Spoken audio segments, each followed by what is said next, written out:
Oh mate, good morning, yeah? Workout smashed, nothing better. Nothing better. Let me just get a little quiet bit here in the shade. Let me talk. I'm seeing lots of questions from members of the public saying, why are they attacking the police? Why are police stations being targeted? Just to give you a bit of a knowledge of why people are angry with the police, and to the men committing the violence, lads, those individual police officers who are coming out doing a difficult enough job have got families at home. They're ordinary people, okay? The people pulling their strings is who you need to be angry with. Why are people angry? I'll tell you why they're angry. Because Hamas were allowed to overtake London, overtake our capital city, every weekend, flying ISIS flags, Hamas flags, calling for jihad. The police did nothing. Nothing. Instead, they arrested me. They banned me for 6 months. They infringed. They totally abused the law, and they lied in court, and they got found out. Yeah, people have now seen what the police are doing. Look at what happened in Manchester Airport. In Manchester Airport, 2 violent Muslims attacked officers attempting to do their job, armed response officers. They violently beat 3 of them to the floor, battering a policewoman, breaking her nose. Now, we all know, okay, then they were held in the police station, and they were released from the police station because thousands of Muslims come to the police station and they threatened riots across the country. So the police gave in again, yeah? We all know if they weren't Muslim, they'd be in remand in prison right now. So until the police enforce the law equally across all communities, the resentment and anger is growing. People witness what happened in Harefield. Riots out on the street every night. Police weren't there on horses. They didn't have dogs. They weren't attacking people. Yeah? Everyone's seen it. We've seen the way you police us differently. People have seen the demonstrations differently. What you're trying to blame on the English Defence League, blame on us, is your fault. You've caused this resentment, treating communities totally differently, coming down on a ton of bricks on certain communities and allowing others to rape and pillage their way through this nation. We're at 40,000 terrorists on a watch list, jihadists, 40,000 of them. And you've arrested the organiser of a democratic protest in Middlesbrough. He's currently under terrorism legislation. You arrested me under terrorism legislation. To the people taking part in these demonstrations, we had 100,000 people on the streets of London in a peaceful resistance. That 100,000 will become 250,000. 250 will become 500,000. A peaceful revolution is brewing in Great Britain. A peaceful revolution. To the men in these towns and cities, and to the police, the establishment, in 2009, when we took to the streets in Luton over the attack against our armed forces, when we attempted to have a peaceful demonstration, you kettled us, you attacked us, and you charged us on police forces. Did that work? No. Our 250 people turned to 1,000 with balaclavas on. Yeah? You created Tommy Robinson that day. And in your actions in the last 3 weeks, or not, since October 7th, you've created thousands of Tommy Robinsons.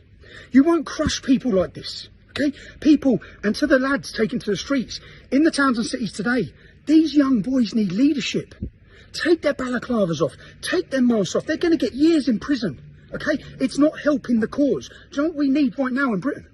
What we're going to need, what your grandkids are going to look at what's happening now, and that you want to ask, was it a mob of coked up, drunk Englishmen? Or was it a resistance of dedicated, fit, healthy, ready British resistance? Because that's what's needed. Lads, you need to get in the gym. I don't want to sound like I'm preaching, but we need to be ready for what's coming, okay? Look, what we've witnessed since October 7th is like the trailer to a movie. The movie ain't even started yet. You see the rapes, you see all these migrant hotels, they're not slowing them down, they're speeding them up. They're flooding our country, yeah? We either win this battle, where we don't become minorities and don't see every town and city in this country taken over by hostile jihadists, rapists, criminals, yeah? That's one outcome, or we win. Through peaceful resistance, we cause a revolution in this country, and the public are ready for it. Everyone's ready for it, yeah? The time is now. The time, and lads, up and down the country, in the towns and cities, these young boys are looking for leadership, okay? We had peaceful demonstrations in London because we had leadership. We had committed men, not just me, we had committed men across that movement willing to stop people who were stepping out of line.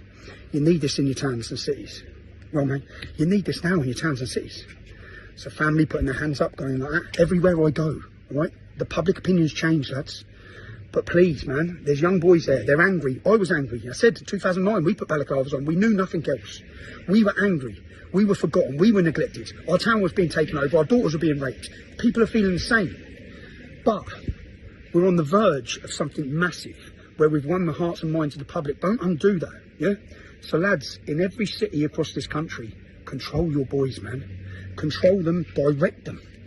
peaceful resistance is growing. But to the people asking questions of why this is happening is because of a two-tier policing system which has attacked English people and a government who has declared war on them, who has not sat there. You know, after every riot, George Floyd, a criminal, gets killed, and our leaders, the capital burns, cities burn, people are attacked. 30 deaths in America. All this happens. What do the leaders say of our political groups? They come out and say, we understand your anger. We understand it. Well, don't you fucking understand ours? Don't you understand when they're raping their way through our towns and cities? When our daughters in every town and city are being raped? Don't you understand why we're angry? You can't just call every mother and father far right or racist for wanting safety. What are they asking you for? Safety. Save our kids is what they're shouting. Save our kids. They're our children. We need them protected. You're failing. People, you cannot rely on our government or police. They will stand by, okay? We need to form a resistance. It needs to be organised. It needs to be disciplined. So please, I'm watching what's happening. And to the people who are saying I'm glorifying it, no, I'm not. I've appealed for calm the whole way. We organise ourselves, yeah? I'm just keeping the public up to date, which is what the media won't do, with what's happening and why it's happening, okay? And where that anger's coming from, okay? Unless you give people some light at the end of the tunnel, resentment and anger by you thinking you can hide these community problems, that's all it's going to breed. More resentment, more anger, more violence. Be safe.